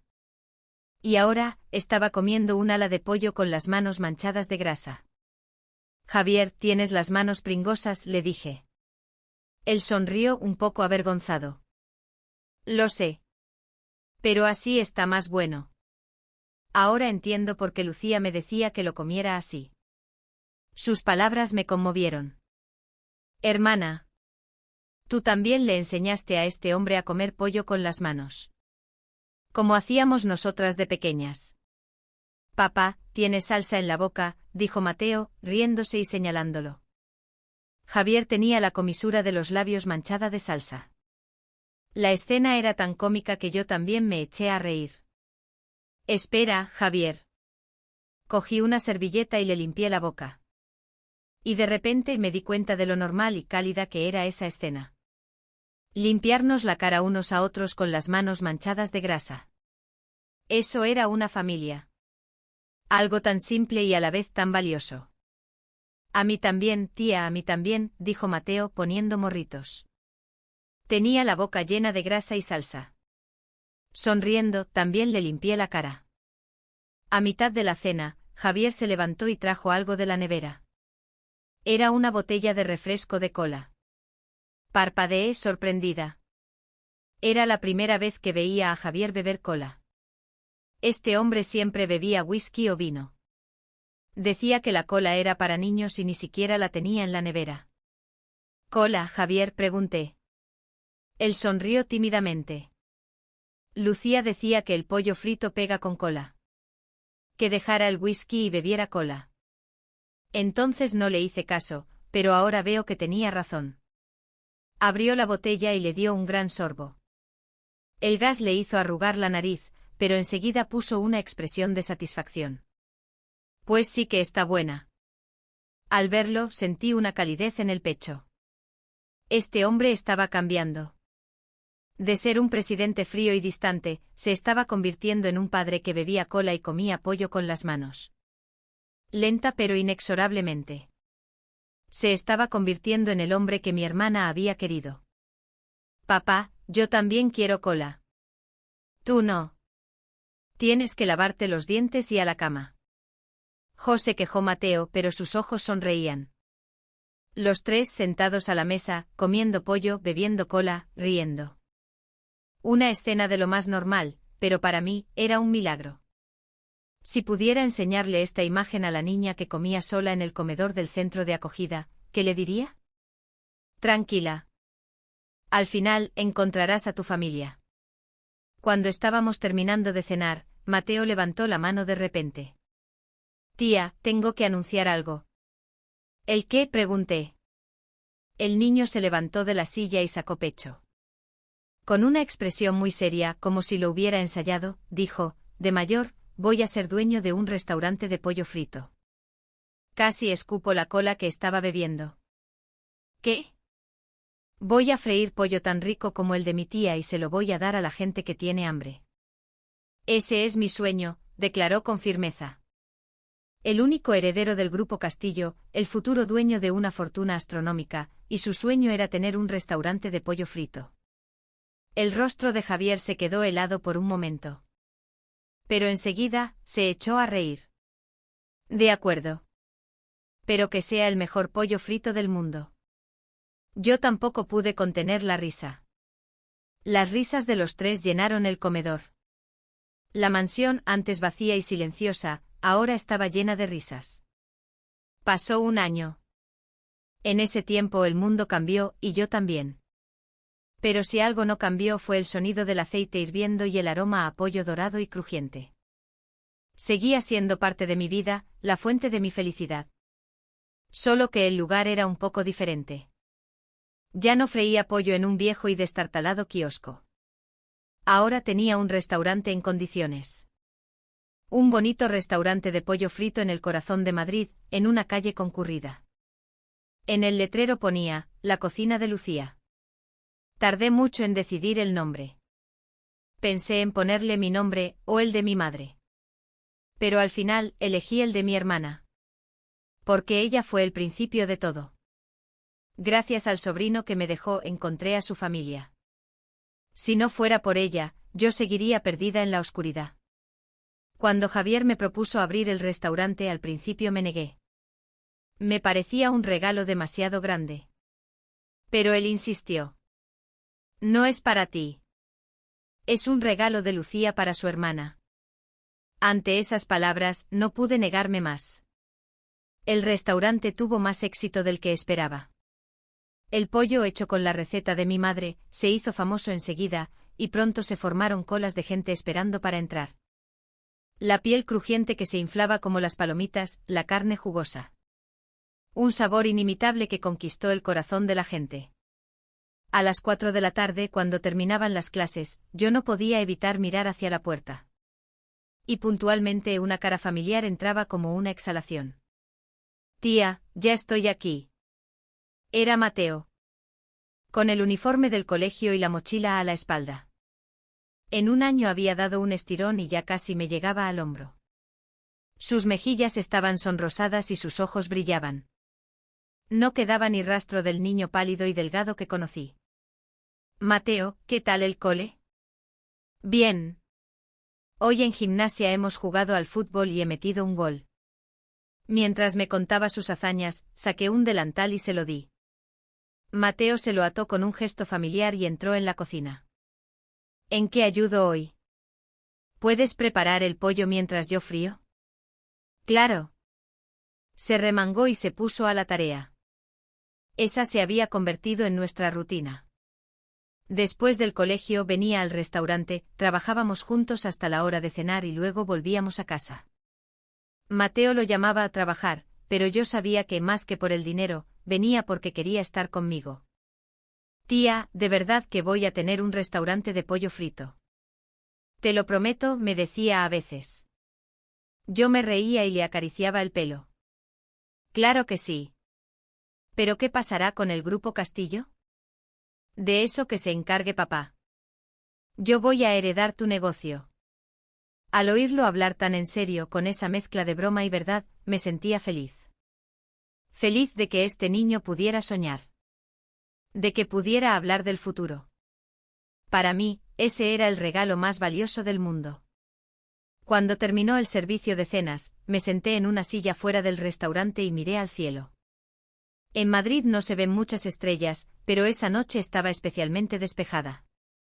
Pequeños puntos de luz salpicaban el lienzo oscuro. Elegí la más brillante y la miré. Hermana, la llamé en silencio. Estoy bien. Estoy viviendo bien. El viento sopló como una respuesta, acariciándome la mejilla. Mateo está sano y Javier ha cambiado mucho. El restaurante va genial. Todo es gracias a ti. Continué hablando con el cielo. Si te soy sincera, hubo momentos en que te guardé rencor. Por haberme dejado, por no haber cumplido tu promesa. Pero ahora lo entiendo. Tú también querías encontrarme. Me echabas de menos tanto como yo a ti. Se me humedecieron los ojos, pero sonreí. Gracias al pequeño que me enviaste, yo también me salvé. La noche que apareció frente a mi puesto. Ese fue el regalo que me enviaste. Gracias, hermana. Muchas gracias. La estrella brilló. Como si me estuviera guiñando un ojo, parpadeó una vez y volvió a brillar. Decidí creer que esa era la respuesta de mi hermana. En ese momento, la puerta del restaurante se abrió y Mateo asomó la cabeza. Tía. ¿Qué haces? Papá ha venido a buscarnos. Entra ya. Vale, ya voy. Me levanté y antes de entrar, miré al cielo una última vez. Y susurré, buenas noches, hermana. Ya hablaremos. Dentro del restaurante estaba Javier. Mateo ya estaba abrazado a él, contándole todo lo que había pasado ese día. Javier, a pesar de su cara de cansancio, escuchaba a su hijo y sonreía. Cuñada, buen trabajo. Hoy también ha ido bien, ¿verdad? Sí, Javier. Hoy también hemos agotado existencias. Esa es mi cuñada, dijo levantando el pulgar. El gesto, aunque un poco forzado, me pareció entrañable y me hizo sonreír. Cerramos el restaurante y salimos los tres. El aire de la noche era fresco, pero nuestros corazones estaban cálidos. Mateo caminaba en medio, agarrando mi mano y la de su padre. Como un niño pequeño que pasea con sus padres. Tía, mañana también vendré. Claro, ven mañana. Y pasado. Y al otro. Y toda la vida. Sonreí y le apreté la mano. Sí, toda la vida. A veces, la vida parece demasiado fría, ¿verdad? Momentos en los que sientes que nadie está de tu lado, que el mundo te da la espalda y que preferirías que el mañana no llegara. En esos momentos, recuerden esto, un simple plato de pollo frito puede ser la salvación para alguien. Un pequeño gesto de amabilidad puede derretir un corazón helado. Y que en algún lugar del mundo puede que haya una familia esperándoles. Muchas gracias.